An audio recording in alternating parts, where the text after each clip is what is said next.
போறவதான் அடுத்த நாச்சியா. நீ சொல்றதெல்லாம் நடக்குமா? நடக்கணும்டா.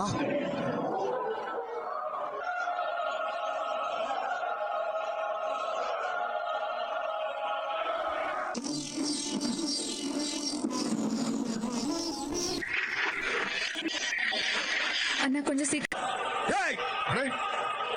என்னானாலும் அவ கையில இருக்கிற மருந்து அந்த வளநாட்டுக்கு போகவே கூடாது. அந்த அபிராமி நாச்சியார் பொழைக்கவே கூடாது.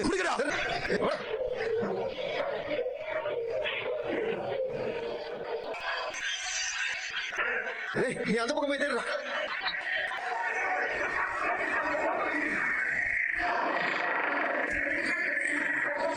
அண்ணே எங்கேயாவது நிறுத்துங்கண்ணே. வைத்தியர் வீட்டுக்கு எப்படி போறதுன்னு விசாரிச்சுட்டு போலாம். சரிப்பா சரிப்பா.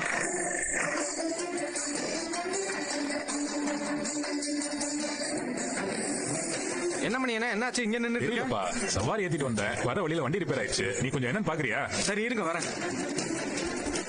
தம்பி அந்த வைத்தியர் பேர் என்ன சொன்னீங்க? பரமசிவம்னே.